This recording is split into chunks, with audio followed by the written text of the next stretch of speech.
Good evening, everybody. Welcome to the People's School for Marxist-Leninist Studies. The year is 2021. Comrades, you can go ahead and start with Vladimir Lenin's State and Revolution, Chapter 1. What is now happening to Marxist theory has, in the course of history, happened repeatedly to the theories of revolutionary thinkers and leaders of oppressed classes fighting for emancipation.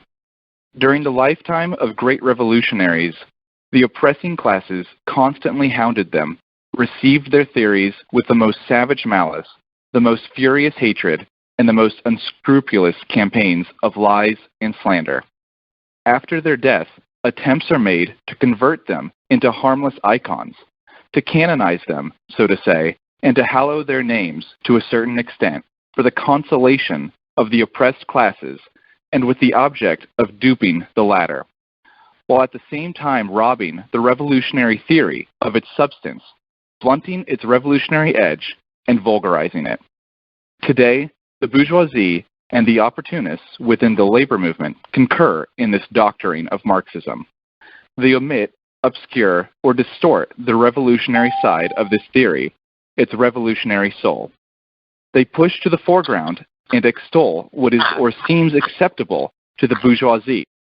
All the social chauvinists are now Marxists, don't laugh, and more frequently German bourgeois scholars, only yesterday specialists in the annihilation of Marxism, are speaking of the national German, Marx, who they claim educated the labor unions which are so splendidly organized for the purpose of waging a predatory war.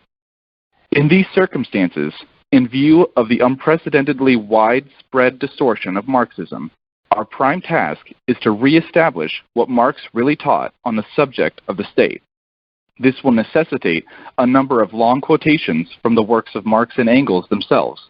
Of course, long quotations will render the text cumbersome and not help at all to make it popular reading, but we cannot possibly dispense with them. All, or at any rate, all the most essential passages in the works of Marx and Engels on the subject of the state must by all means be quoted as fully as possible so that the reader may form an independent opinion of the totality of the views of the founders of scientific socialism and of the evolution of those views, and so that their distortion by the Kautskyism now prevailing may be documentarily proved and clearly demonstrated.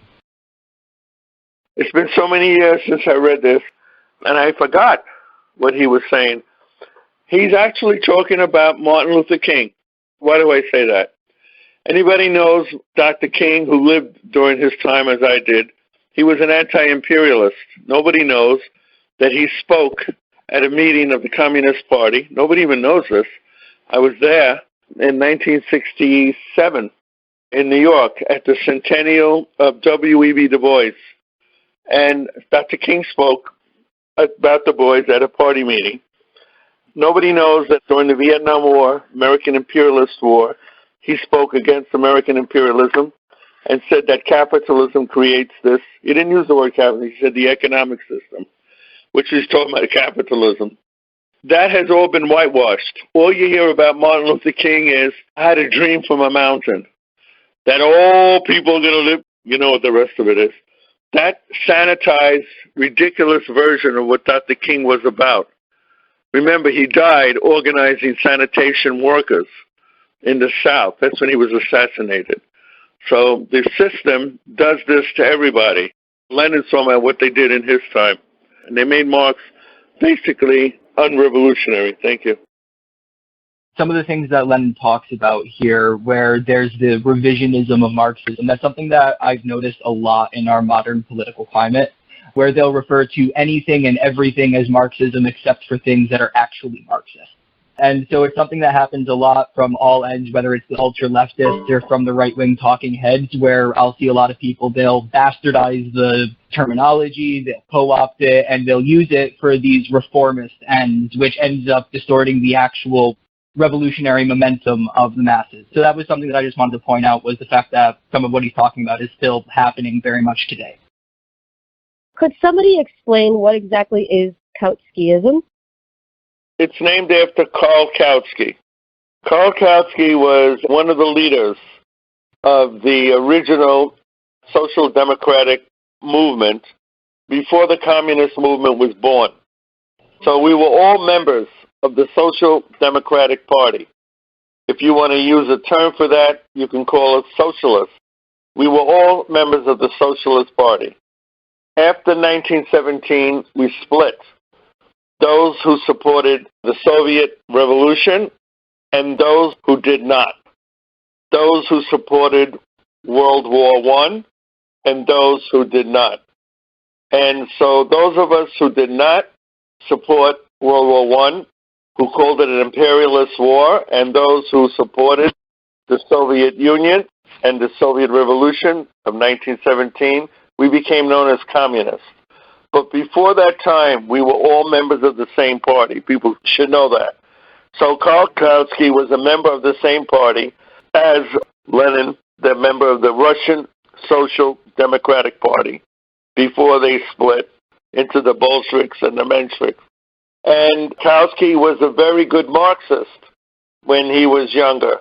And he knew exactly what to say, and he was correct on the class struggle. After a certain period of time, he went to the right. His people supported the German ruling class over others. The British Social Democrats supported Britain in their war. The Germans supported Germany, etc.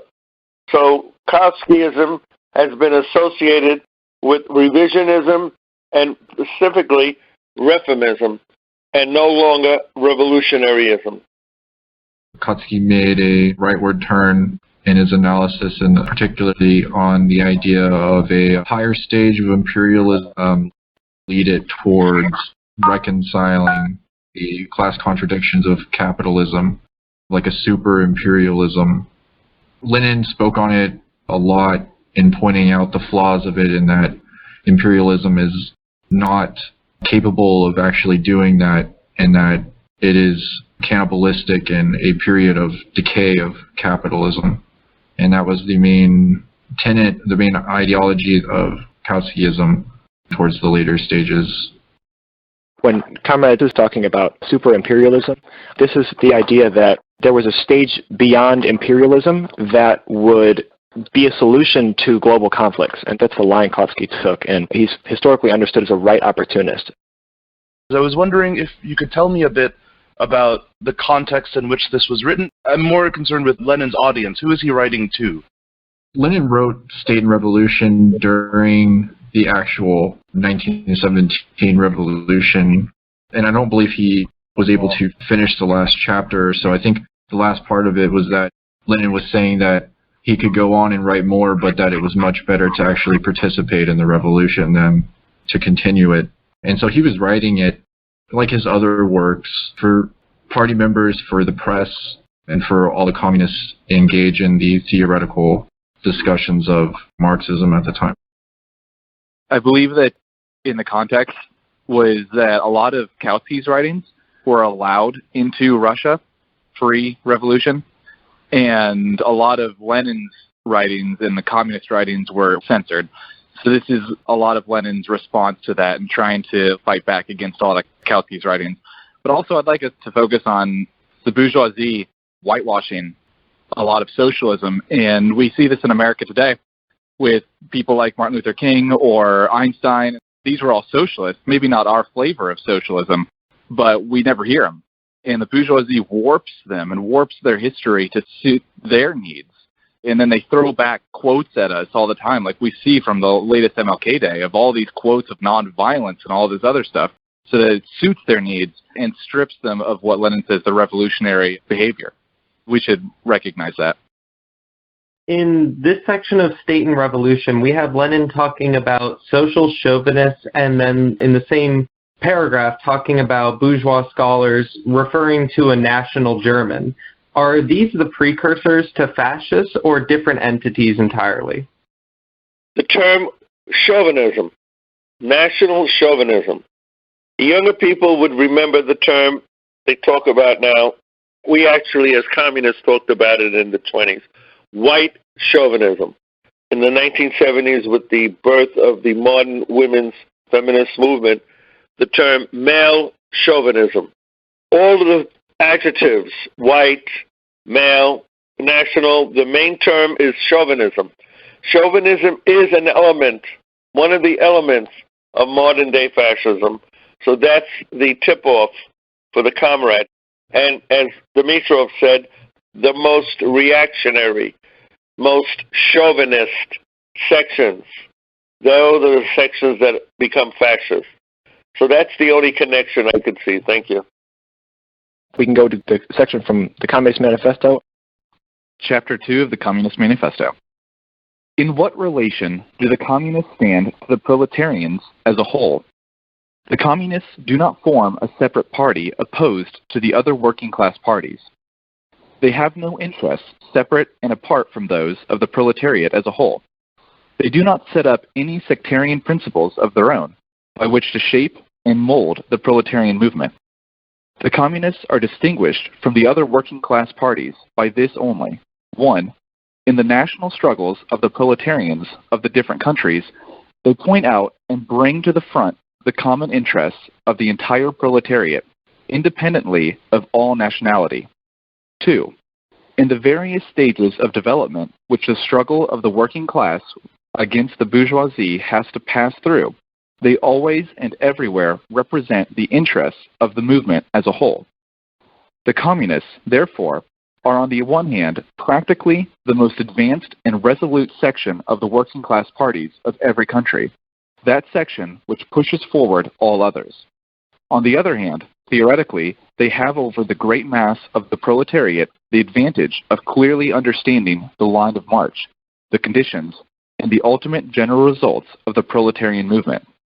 The immediate aim of the communists is the same as that of all the other proletarian parties: formation of the proletariat into a class, overthrow of the bourgeois supremacy, conquest of political power by the proletariat. The theoretical conclusions of the communists are in no way based on ideas or principles that have been invented or discovered by this or that would-be universal reformer. Something that I thought was interesting that Marx brought up was talking about how the Communist Party and the other working class parties, they're not enemies. They can work together because they're both working for the proletariat, but the Communist Party is separate from them. It made me think about how Dimitrov called for the need for a workers' party during the United Front, and in the United States, Browder tried to go along with this idea, but in the end he decided that we didn't need to have a communist party, we needed a communist association, which meant that he moved away from Marx's idea that there should still be a communist party, even though there should also be workers' parties along with it. The Communist Manifesto was written by Marx and Engels. The first Congress of Communists took place in 1847. And that organization, they requested that Marx and Engels write a document for that Congress. And it immediately did not make a very large impact. It basically was sent into obscurity for about 23 years. And then the revolution in France kicked off. I believe that was in 1871. What exactly is meant by the theoretical conclusions of the communists are in no way based on ideas or principles but have been invented or discovered by this or that would-be universal reformer? Could we name any figures who Marx and Engels might be referring to at this time? If someone wants to correct me on this, please do. This is 1848.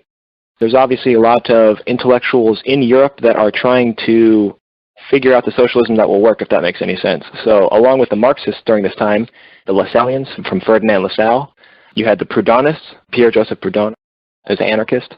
Bakunin is probably the biggest one in terms of any sort of competition to Marx. He came from a more anarchist-based background.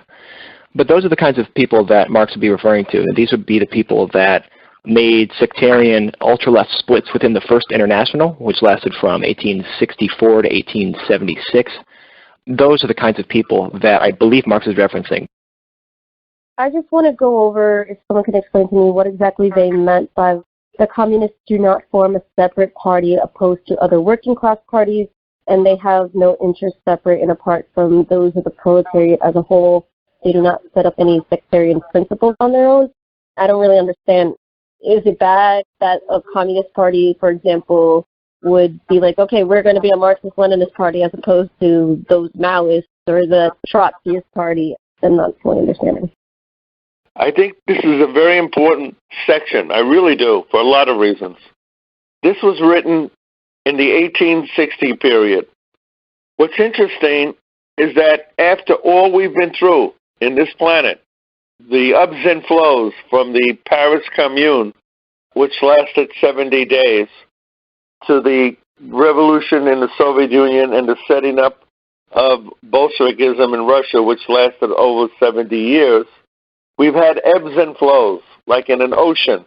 Ebbs and flows. If you go on a beach, you go by the shore, the waves come in and the waves go out.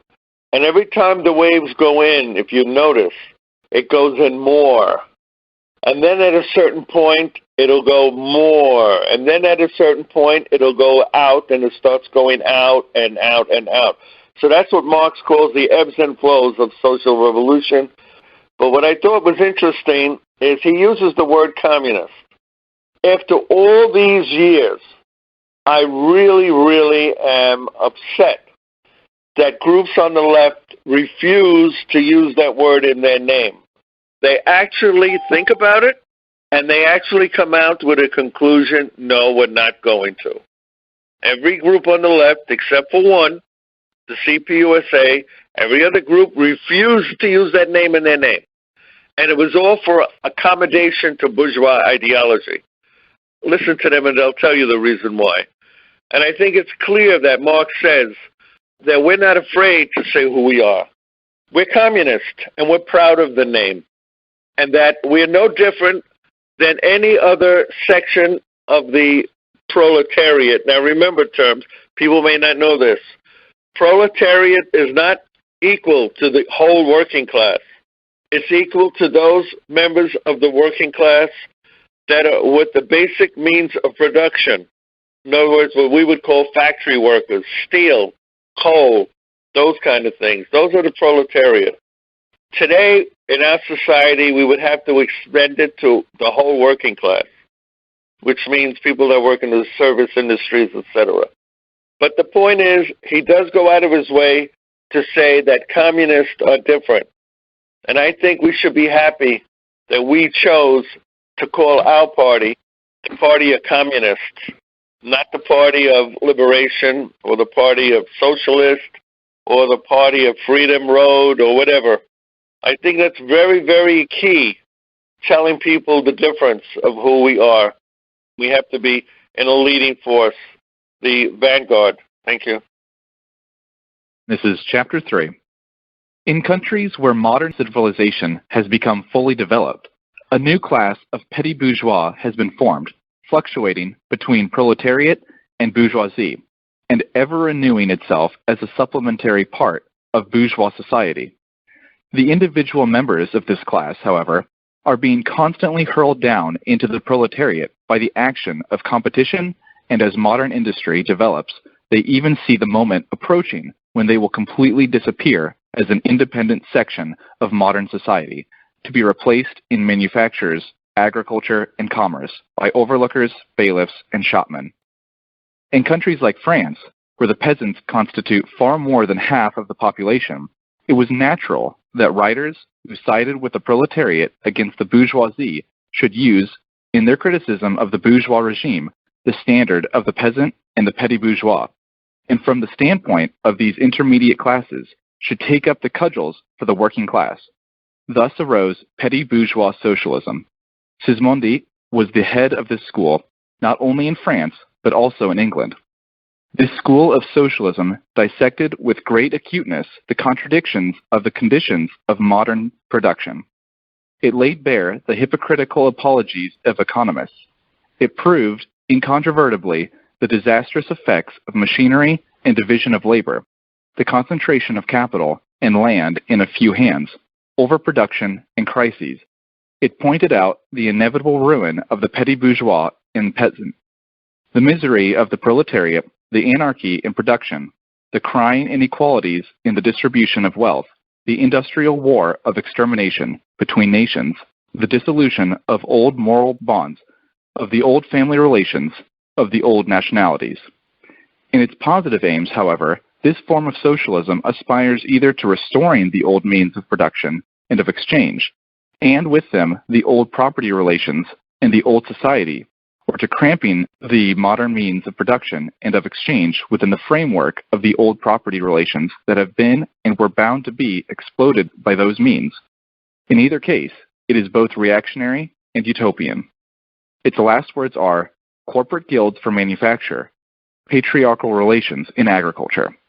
Ultimately, when stubborn historical facts had dispersed all intoxicating effects of self-deception, this form of socialism ended in a miserable fit of the blues. 2 points that I thought was interesting. Number one, he's talking about those people who talk about socialism who are linked to the middle class. He mentions it clearly. He also was warning us, listen carefully, he warned us about the middle class. The middle class is not one of us. The middle class, the fear, and he mentions it, is that they're going to fall into the working class. I'm warning everyone here at this meeting, beware of people on the left who push the middle class. Beware of them. They are putting seeds in our own destruction. The middle class always sides with the ruling class when push comes to shove, and it mentions that in this reading. The fake socialism of the social democrats, he warns us against.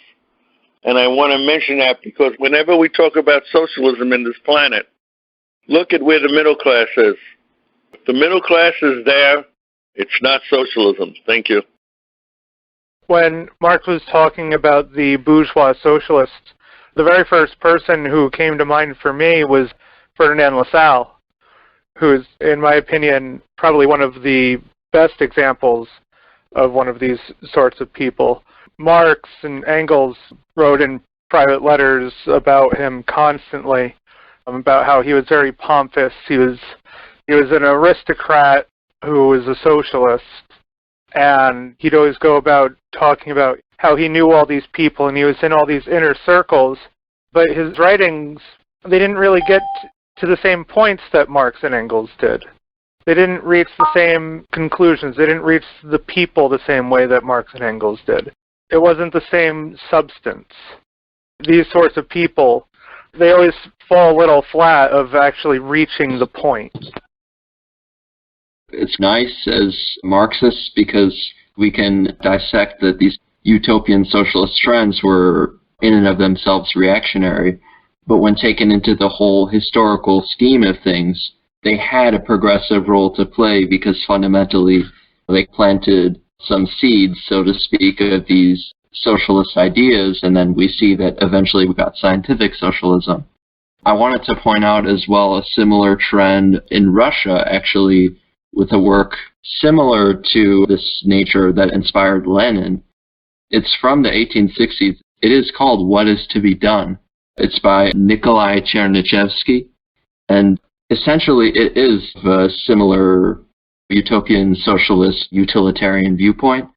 But the point is that even though it's kind of fallen into obscurity, these things are still worth studying because we can see that they inspired these revolutionaries that to this very day we admire. With the utopian socialists doing a good job of inspiring other people, a lot of what these people did, especially the people who were surrounding Marx and Engels, were in the same circles as them, but had the conflicting ideas of communism, especially Lassalle. Lassalle, the best thing that he did is he pushed everyone away from himself with his ideas as they got more obscure and pushed them over to Marx and Engels. Just like they were dealing with a different type of socialism, utopian socialism, we're also dealing with a different type of quote-unquote socialism, and the bourgeois and the petty bourgeois trying to blunt socialism. They might not have been trying to blunt socialism in the same way back then, but now we see the petty bourgeois trying to blunt our socialist movement with their government does stuff and all the other types of socialism that we're seeing, and we need to be able to fight against that because right now they're using that as a crutch for capitalism and not as an actual revolutionary movement. Would the proletariat that was defined back then be, for example, in my state, would it be the people who work at ShopRite, who work at the mall, who work at places that aren't just factories, which aren't at such a high division of labor, where they're at a factory doing one thing over and over and over again? In that case, would unionizing be step one to spread revolutionary fervor? Yeah, I just want to say quickly the quote from Lenin. He said, unions, trade unions, are the experimental schools for socialism. That's Lenin saying that. So why does Lenin say that? It's obvious. Workers are not accustomed, like all people in this country and all countries before us, are not accustomed to do political decision-making. They think it's only for politicians. For example, during the revolution, only the people on the eastern seacoast that were involved with shipping and the mercantile system of trading were involved in the revolution against England, against colonialism by England. The rest of the people in the country were on their farms, plowing, milking their cows. That's what they were doing. So what trade unions do, it shows you that the average person can participate in a meeting and actually take power onto themselves. He calls them the laboratories for socialism. Marx said that the worker with the hand is as much a worker as the worker with the head. So mental and physical labor are both part of the working class, and also the way that Marx defined the proletariat was that the proletariat is that class where they do not appropriate unpaid labor, which is essentially profit, surplus value, and they sell themselves piecemeal. And also, on the subject of unions, it is important for workers to be unionized. That's an understatement saying that, but there's also a limit to unions in that it is an economic struggle for the unions, and that is where the Communist Party and the party of the working class comes in to take the struggle, the economic struggle, onto the next level, to the political struggle.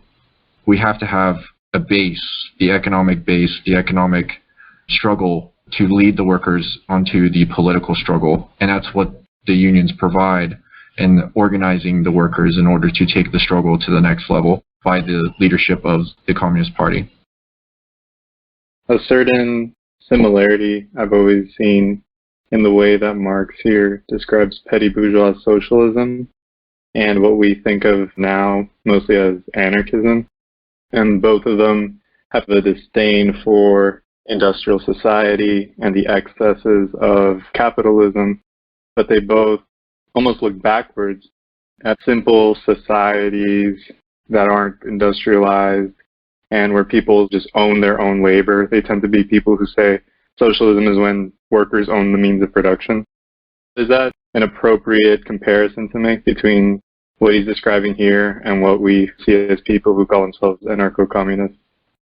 Yes, I think that's generally how you would describe it. There's also several currents today among anarchists who are anti-industrial society and want to take society back towards collection of petty handicrafts, petty trades, small workshops, and the like.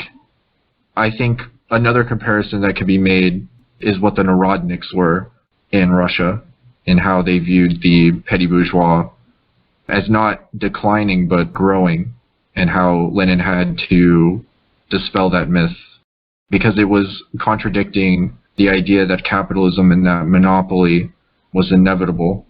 And so Lenin spent a great deal of time dispelling the myth of the Narodniks, who were at one point a very sizable movement within Russia, but later died out because of how ridiculous and how incorrect their ideas were. This is Chapter 3. A part of the bourgeoisie is desirous of redressing social grievances in order to secure the continued existence of bourgeois society.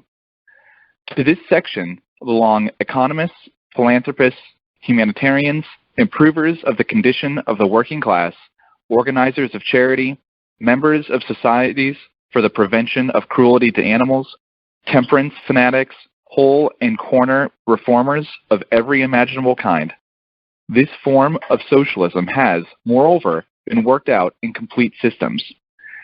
We may cite Proudhon's Philosophie de la Misère as an example of this form. The socialistic bourgeois want all of the advantages of modern social conditions without the struggles and dangers necessarily resulting therefrom. They desire the existing state of society minus its revolutionary and disintegrating elements. They wish for a bourgeoisie without a proletariat. The bourgeoisie naturally conceives the world in which it's supreme to be the best, and bourgeois socialism develops this comfortable conception into various more or less complete systems.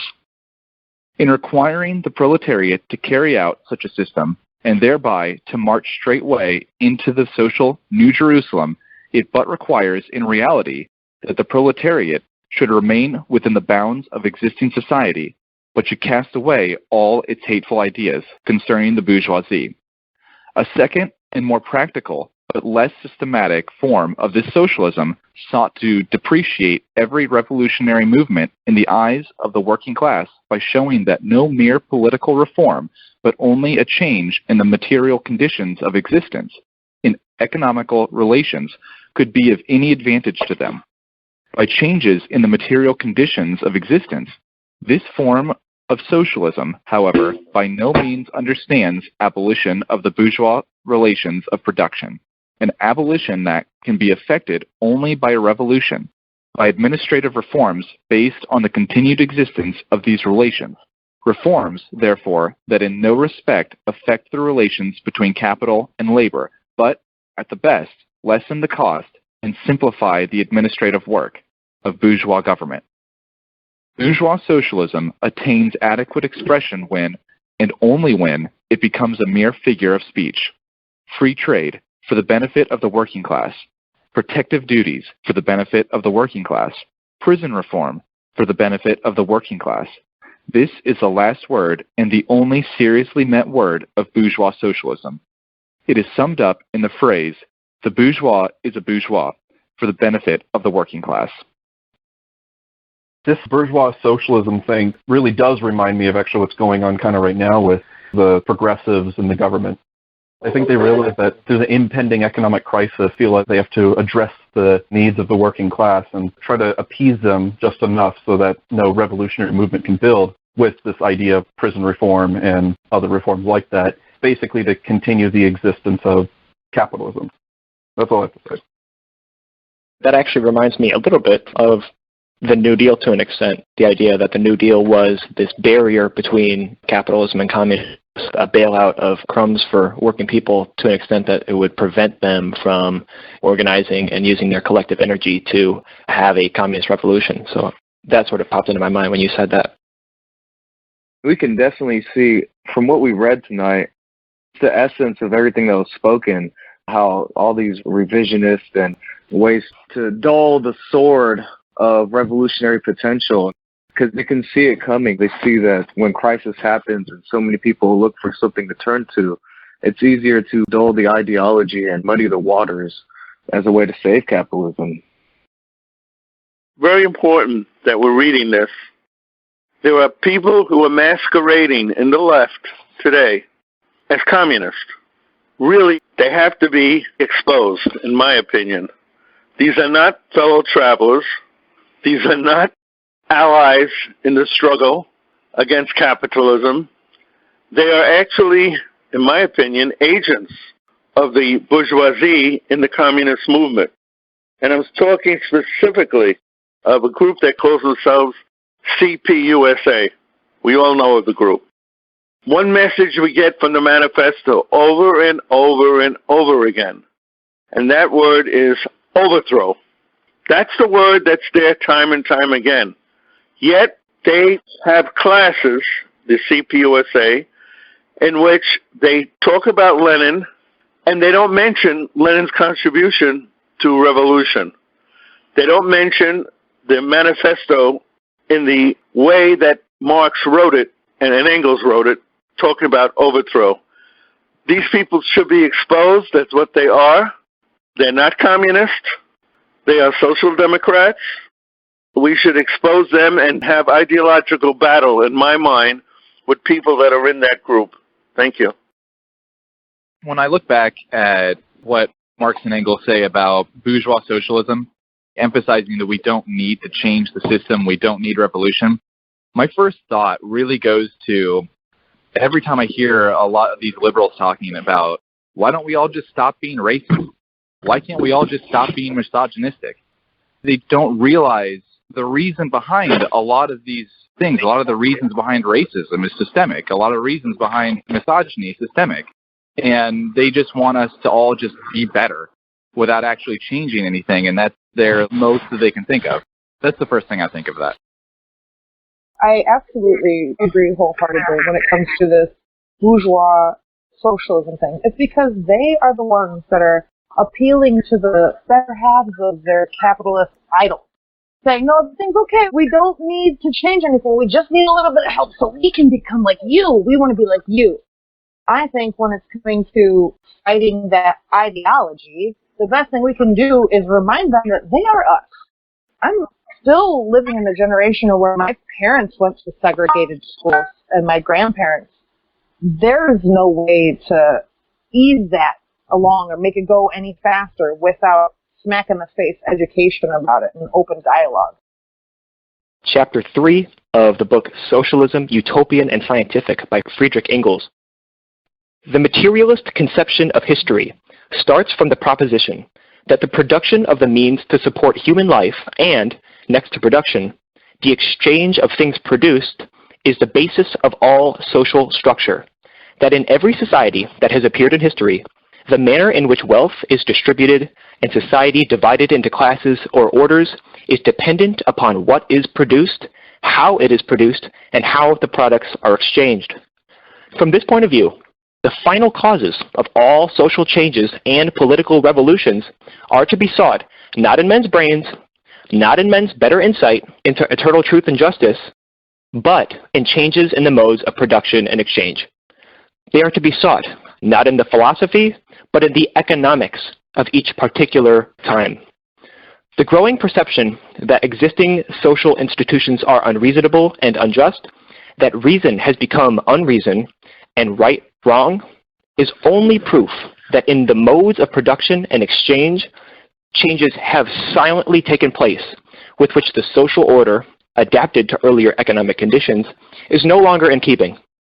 From this, it also follows that the means of getting rid of the incongruities that have been brought to light must also be present in a more or less developed condition within the changed modes of production themselves. These means are not to be invented by deduction from fundamental principles, but are to be discovered in the stubborn facts of the existing system of production. What is, then, the position of modern socialism in this connection? The present structure of society, this is now pretty generally conceded, is the creation of the ruling class of the bourgeoisie.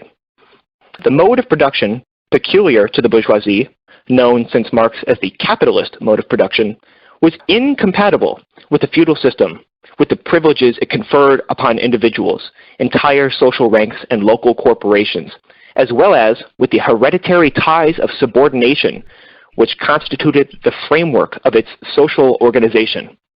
The bourgeoisie broke up the feudal system and built upon its ruins the capitalist order of society, the kingdom of free competition, of personal liberty, of the equality before the law of all commodity owners, of all the rest of the capitalist blessings. Thenceforward, the capitalist mode of production could develop in freedom. Since steam, machinery, and the making of machines by machinery transformed the older manufacturer into modern industry, the productive forces evolved under the guidance of the bourgeoisie, developed with a rapidity and a degree unheard of before. But just as the old manufacturer, in its time, and handicraft, becoming more developed under its influence, had come into collision with the feudal trammels of the guilds, so now modern industry, in its more complete development, comes into collision with the bounds within which the capitalistic mode of production holds it confined. The new productive forces have already outgrown the capitalistic mode of using them, and this conflict between productive forces and the mode of production is not a conflict engendered in the mind of a man, like that between original sin and divine justice. It exists, in fact, objectively, outside of us, independently of the will and actions of the people that have brought it on. Modern socialism is nothing but the reflex in thought of this conflict in fact. Its ideal reflection in the minds, first, of the class directly suffering under it, the working class. With relation to the Utopian Socialists, something interesting about them that I noticed doing research about them is the large majority of their movements, when you get down to it, you'll notice one thing is that they were all exclusively white supremacists. Every single one of them was. They all thought that a utopian society was a pure white society, that's what utopian socialism was built on, was the idea of white supremacy. And so that was one of the big failings, because as we know, while Marx and Engels certainly weren't perfect in terms of this sort of thing, they definitely understood that racism was wrong. When Engels says, the final causes of all social changes and political revolutions are not sought in the minds of man and are not sought in philosophy, that speaks exactly to this idea of utopian socialism, this idea of people like CPUSA and DSA, where it's detaching itself from a materialist perspective. If Engels and Marx were talking about this in the middle of the 1800s, these are not principles we should be ignoring. So I thought that was a really important point that Engels brought up. The books I'm going to be talking about, The Crisis in the Socialist Party by William Z. Forster. And it was written in 1936. And I think it's excellent because it's a description of what has happened to the CPUSA over the past 30 years. It's exactly that. Just take away the name socialist and put the name communist, and it's giving you the presentation of how that party has degenerated into a social democratic formation. That's one book.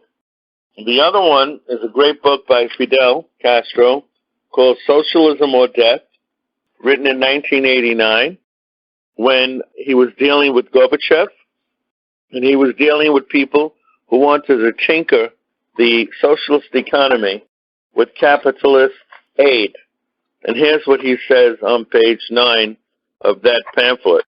He says, can socialism be improved by forsaking Marxism-Leninism's most basic principles? Question mark. Why must the so-called reforms be along capitalist lines? Question mark. If those ideas are truly revolutionary, as their adherents claim, why do they receive the imperialist leaders' unanimous, enthusiastic support? Question mark. During Comrade Gorbachev's visit to Cuba in April of this year, an in-depth exchange of views, I publicly expressed my opinion on what was going on, that any socialist country, notice the terms he used, who wants to build capitalism has a right to do so, and it should be respected, just as we demand complete respect for our country's view to reject capitalism and build socialism. That's just a quote from that book. I urge people to get it. It's the beginning of Fidel's concern about tinkering with the economy in a socialist country. And the last one is written in 1930. It was a speech given by Comrade Earl Browder, who was his general secretary, in 1938 on the 15th anniversary of the Workers' School in New York. His name of the pamphlet is Theory as a Guide to Action. I'm going to read this one section. A theory which, as every science is continually developing and improving, and which does not hesitate to replace individual outdated propositions and conclusions with new propositions and conclusions corresponding to a new historical condition. He goes and he explains what he means by that. A great book on Marxism-Leninism. He recommends the history of the Communist Party, of the Soviet Union, Bolshevik that was written in the 30s. Thank you. I would recommend Wage, Labor, and Capital. It's about 40 pages. It's by Karl Marx, and it goes into the ins and outs of surplus value and those kinds of things. So if you want a short little economic text that's theory-based, I'd recommend Wage, Labor, and Capital. What's so important about this is that it's an overview of the situation that Lenin described in his time about the pacification of Marx, and also today we can see the pacification of Lenin in the CPUSA. And I think we're in a pivotal moment in world history. We're part of the ebb and flow of the development of class struggle. And there's periods. So ours is a period of growth of the communist movement, which is happening after a period of serious decline. And so we're tasked with reconciling the ideology of the working class, which has been imbued with the ideological characteristics of the decay and rise of capitalism. So it's imperative for us to be watchful not only for rightist deviations characteristic of the expansion of capital, such as in the previous period, but also leftist deviations during periods of decline. And it's Bolshevism, the center and a correct reflection of the reality of the relations of forces that we must adhere to. And I think no better text on this is Stalin's Mastering Bolshevism, which lays out clearly where these issues come from. And also from Lenin in his Marxism and Revisionism, and his discussion of the futility of the bourgeois socialism that was characterized by neurotism in Russia, and also his article, The Collapse of the Second International. And all of these texts are crucial for examining the ideological currents and development that take place during the struggle. Dizzy with Success by Stalin, along with Stalin's speeches on the American Communist Party and on correcting mistaken ideas in the party. They're all speeches, and together are all interrelated, and they all deal with mistakes and correcting them. Stalin's speeches on the American Communist Party deal with factionalism. They deal with the issues of the Lovestonites and the issues that happened there, and issues that happened with the CPUSA delegation when it went to Moscow. Dizzy with Success deals with the issues of excesses during collectivization and shows leadership taking responsibility for issues. On Correcting Mistaken Ideas in the Party is a book by Mao. It talks about individualism. It talks about what he calls ultra-democracy. It talks about egalitarianism. These three books, in my opinion, are must-reads for Marxist-Leninists. When I was listening to the discussion about the so-called leftists or communists to watch out for, so other than the CPUSA, I'd like to get some opinions on any other organizations that are somewhat well known to one extent or another that we also need to be on the lookout for, that from our perspective is just not principled in their approach to the struggle. One that comes to my mind instantly is DSA.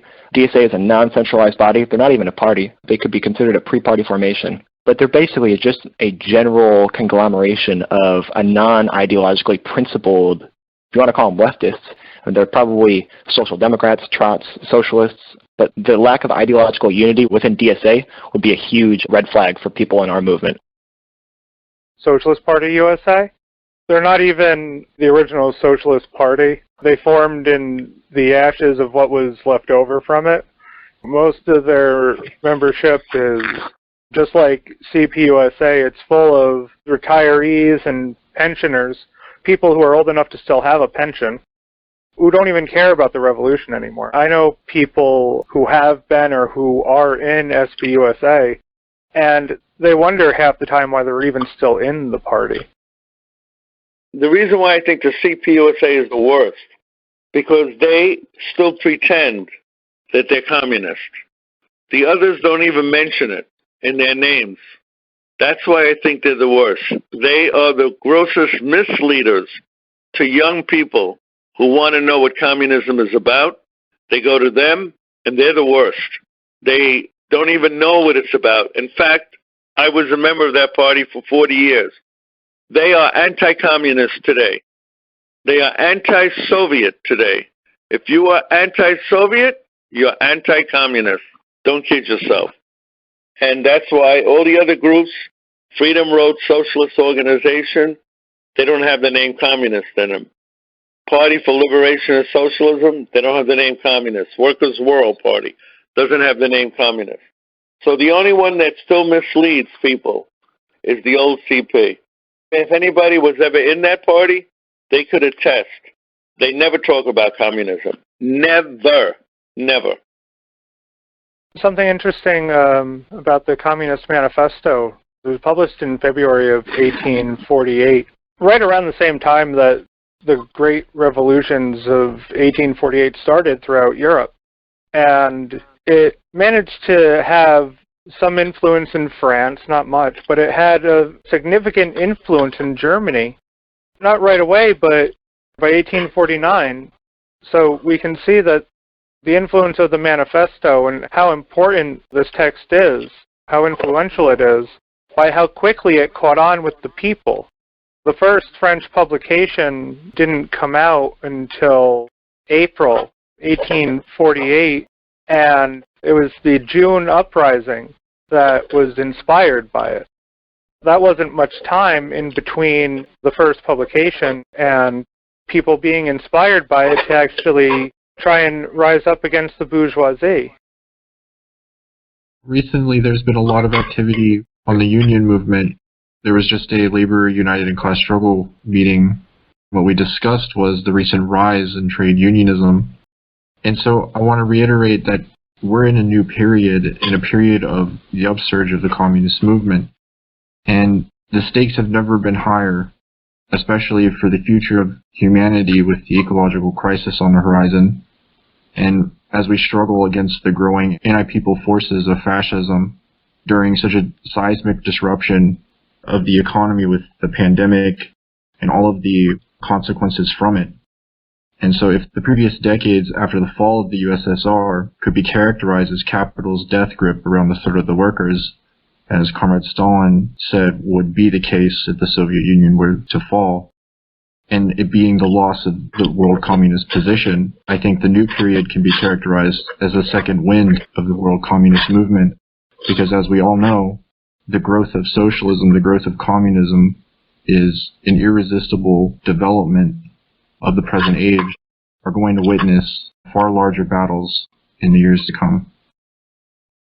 What we read tonight was all about to re-teach the masses about the revolutionary activity that communists and socialists went through.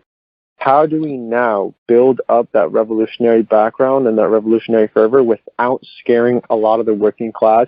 Because I have personally gone up to some people of the working class and just being honest about being a communist, but also not scaring them with all the lies that were told about basically communists eating babies for breakfast. It's a really fine line to walk. So how exactly do you walk that line by drawing in mass support, but also not capitulating to bourgeois tendencies or the main tenets of revisionism today? Your question, comrade, has a lot of answers. There's not one answer for every group. That's why communists are very different. One of my favorite quotes from Chairman Mao, I don't have too many good quotes from Chairman Mao, but we got to be among the fishes. We cannot be outside of them. And that means a lot, and I want to mention this. And this may sound strange to people, but we have to dress a way that we're not dressing for ourselves. We're dressing for the message we want to give to them. I hope people understand what I'm saying. I'm 73. I never did things that I wanted to do. I always did it how it would be acceptable to people, because I knew that every time I was among people, from the time I was 14 onward, I was going to talk something political. So, if people are religious, we talk to them in their lingo that they could understand.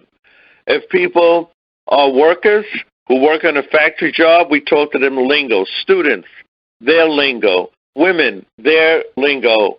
LGBT, the same thing. No difference. And that's the way I've done it. There's not one answer for everything. Comrades, I want you to know, I recruited into the old party, which I was in, and this party. Literally, I would say maybe 5,000 to 6,000 in my lifetime. You have to be among the fishes where the people are at. The famous words of Karl Marx. We're here on this phone tonight because we all think that Marx added a great message to humanity.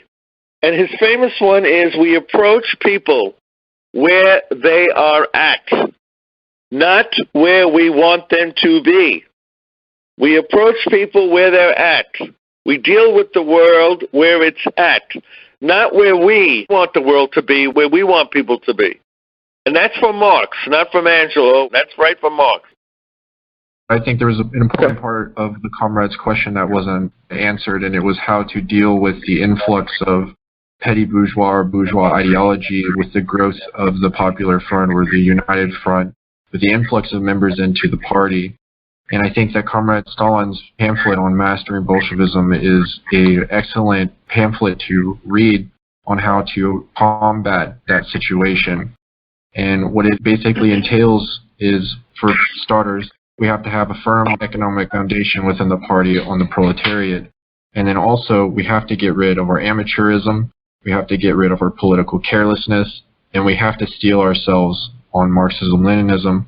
We have to steel ourselves as Bolsheviks, and we have to strengthen our political education to keep our comrades and our cadre from falling to the excesses of success and also to the perils of decline, which are opportunities for our ideology to deviate. And so that's why it's so crucial for our political education to play such a major role within the party. Thank you. I just want to say it's a new year we're in, 2021. I'm 73. In my lifetime, communism was a verboten word, socialism was a forbidden word, and it's a different world today. It is true that about 15% of the young people favor communism. That's amazing. I was born in 47, brought up in the McCarthy period in the early 50s. Nobody even said the word. People were burning their Marxist books. Members of the party were burning Marxist books in their backyard so that nobody could find them with Marxist books in the house. Can you believe that? Considering that Hitler burned the books about 10 years before then, now people were voluntarily burning their books. People would throw themselves out the windows, if you didn't know that. They were afraid they were going to lose their jobs. Many of them did, the McCarthy period. You have to understand we're starting from that period, and we're starting all over again, which means a repression against us will be coming in the future. I'm not saying next year, next week, but when we become a threat to the bourgeoisie, like the old CP was a threat to the bourgeoisie in the 30s and 40s, that's why we had the McCarthy period in the 50s, then it'll happen again. But the world is changing every day. There's at least, including those that favor communism in the new generation, socialism is respected, even though they don't know what it means. They're favorable to the word. This is a new world. We have to take advantage of this. This is a totally new situation. I hope you find this class a beacon of light in the darkness around you, because to me the communist movement has been my GPS, if you know what that means. That's what I call the communist movement. It's been my direct me in my life. Where I was going, I would have been lost a long time ago. I fell in love with the party and with the movement. And when I went to live in the Soviet Union, that was the tip of the iceberg for me. I saw in reality that this is the future, that capitalism is the past, that dog-eat-dog society is garbage nonsense. And we're on the right road, comrades, but we need more people to help us, because if everybody gives a hand, we'll get through this problem of capitalism. Thank you. Thank you for watching this full-length class from the People's School for Marxist-Leninist Studies. For more information, or if you're interested in attending classes, visit our website, check out our YouTube channel, or email info@psmls.org.